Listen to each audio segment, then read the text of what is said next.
I'm pretty sure most of y'all have already seen the meeting between Trump and Putin in Alaska over the weekend.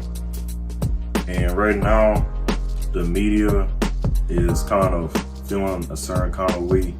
Like they actually had the opportunity. When I say they, I'm talking about the previous administration. It was too late now.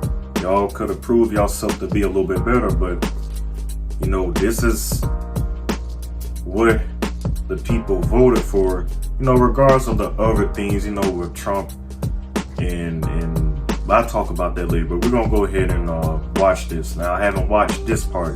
Sky News is covering it. So the media is actually critiquing or criticizing Trump rolling out the red carpet for Putin. So yes, media critiques Trump rolling out red carpet and jet show for Putin meeting in Alaska. If y'all kind of hear some lawnmower action, that's like my neighbor is probably cutting the grass. But let's go ahead and watch it. To the events that have involved the President of the United States, the President of Russia of recent days. Saturday morning Australian time is when there was the meeting between the two presidents. For some reason, the idea that a literal red carpet was rolled out was some sort of a sign about capitulating to the evils that are Putin. And Putin is evil.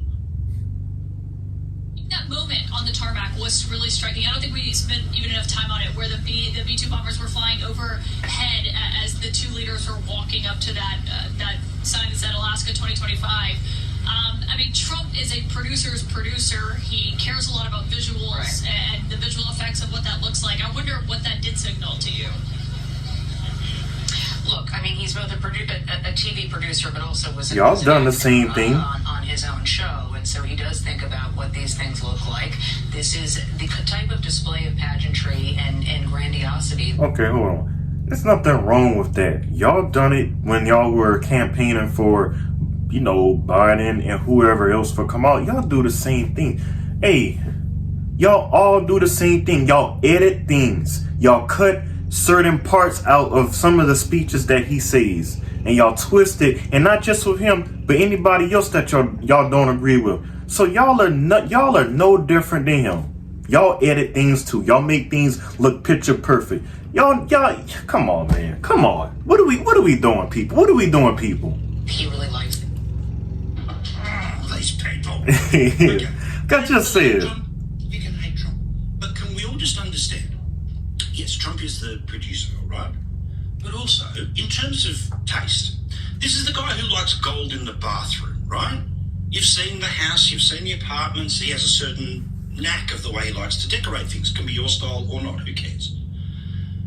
But I reckon Donald Trump, after going to places like Saudi Arabia, Qatar, and the UAE, that go way over the top.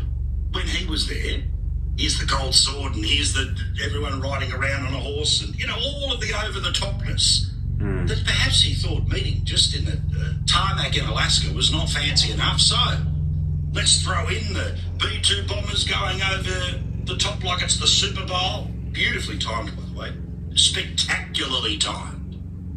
Let's walk on a carpet, but, you know, the carpet may well have also been there so they don't wander off from the precise television moments that they wanted. But again, perhaps I'm over-intellectualizing the red carpet, just like the people who hate him have over-intellectualized the freaking carpet. Of course, they're there to discuss the Ukraine war and hoping that Russia will end it. Russia is the aggressor. Again, for those that are half paying attention, the bad guy is obvious in this, right? And it ain't Ukraine. But Ukraine has lost territory, so what are they going to do?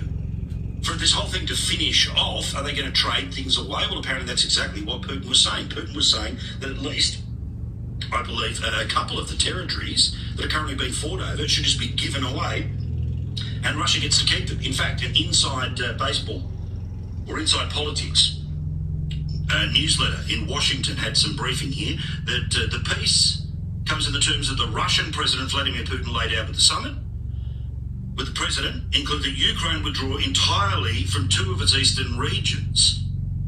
So all of this apparently will be discussed, in fact was discussed with Zelensky over the weekend, that conversation going about an hour, then a conversation when it came to the English leaders, European leaders. And there is now apparently going to be Zelensky turning up having a meeting with Trump sometime this week. I hope it goes better than last time. You have to be thankful. You don't have the cards. You're buried there. Your people are dying. You're running low on soldiers. Listen, you're running low on soldiers.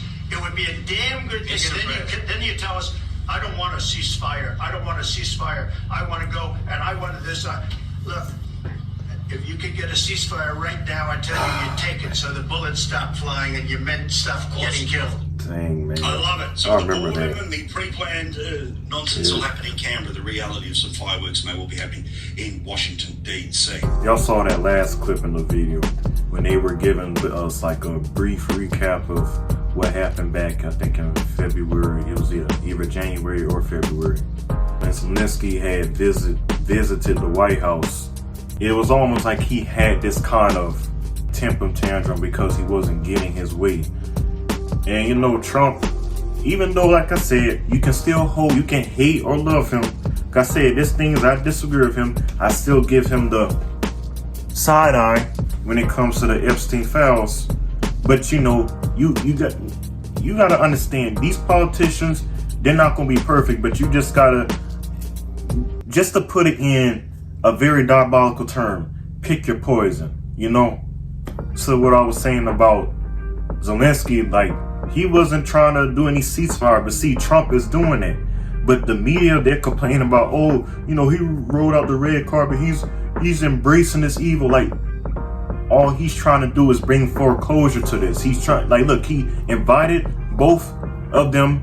I mean, Zelensky got the privilege to come to the White House. You know, Putin, you know, he came to Alaska, but then I know Putin was saying, well, you know, come, and, you know, next time we have a meeting, you know, come to Moscow. And Trump said, I don't know, we'll see about that.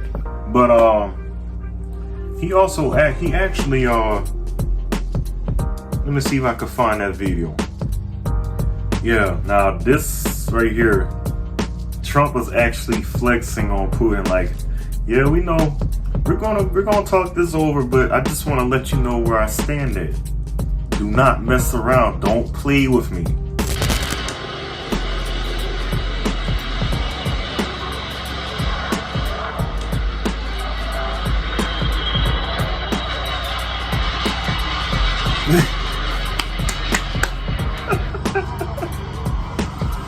Boy, Trump playing with his head, man.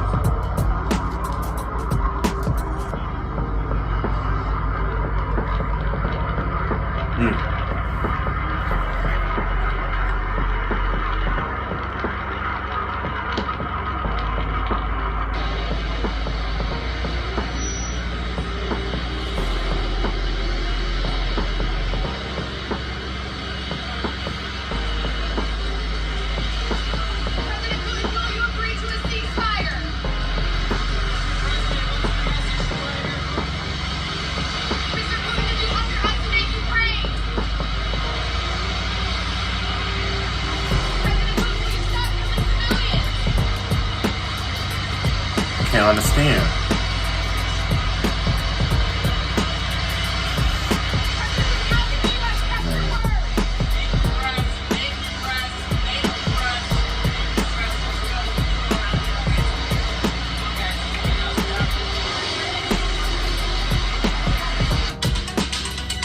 But yeah, that's the end of the video.